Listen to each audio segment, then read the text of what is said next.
Hello, Google Mongolia is reporting live from the State Palace at Mongolia Economic Forum 2016. On the second day, we have invited Mr. James Anderson, country representative of World Bank in Mongolia. Thank you for accepting our invitation for a short, brief interview. My pleasure. How do you feel about the Mongolia Economic Forum this year? Any comment would you like to give us? Yes, well, this is only the second one that I personally attended. Both times I feel that it's a very good open discussion on a diverse range of topics. It's extremely important, I think, that you have this sort of forum. And this one has really come a long way. I believe we actually supported the predecessor to this back in about 2008, which then evolved into the current format with the NGO managing the Mongolian Economic Forum. And it's really good discussion. I'm particularly encouraged as someone who's worked on governance over the years to see that there's such strong recognition that now is a good time and a good opportunity to look at Mongolia's underlying governance challenges that are contributing to both the good things and the things that are not so good about the Mongolian economy right now. And speaking of governance, do you see any governance change? Have they made any positive impact from last year? Sure. Well, I mean, around last year, the Glass Account law took effect, which increases government transparency tremendously. There was also the passage of this new law and legislation. It hasn't come into force yet, but when it does, it should help the process of generating policy, regulations, laws to be more efficient, participatory, consultative, and therefore help bring more stability to policy. We had a session yesterday here at the forum on this exact topic. We also see on the agenda for the spring session of Parliament revised civil service law, and this is also an opportunity to take a look at the civil service system, what is working well from previous reforms and what is not working so well, and make some adjustments there. And I think it's a very important area for Mongolia to work on right now. And Mongolia's economy has been declining in the recent years, and according to the World Bank prediction, it will go up starting next year. Right. At the moment, it is around 0.8 to 3% the GDP growth is.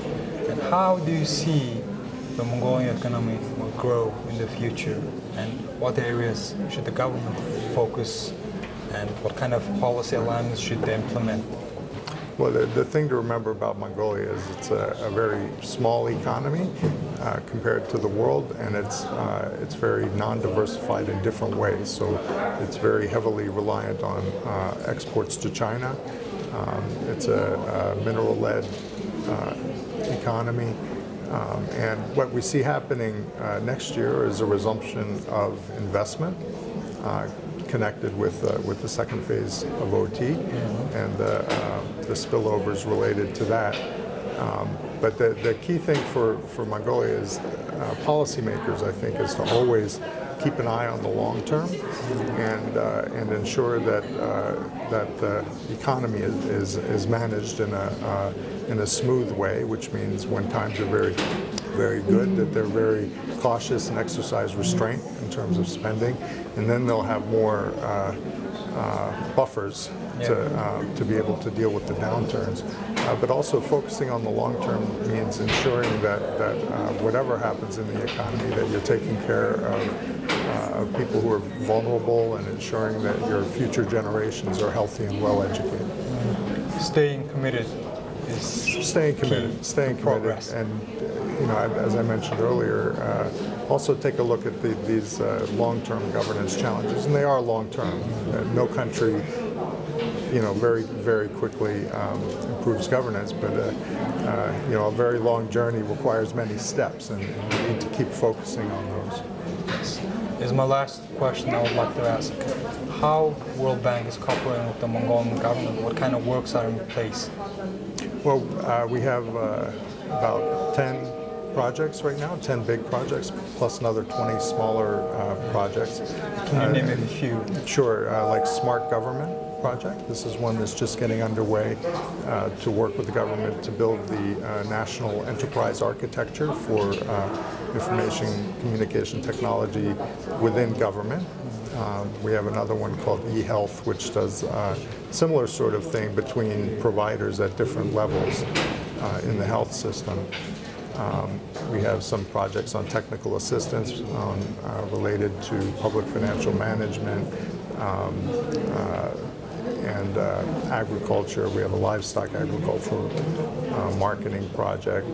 Another one on education, preparing herders, kids for school.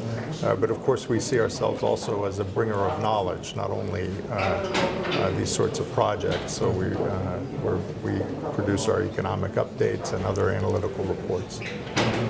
Okay, thank you for taking your time to give us a short interview. This was Mr. James Anderson, country representative of World Bank in Mongolia. Thank you very much.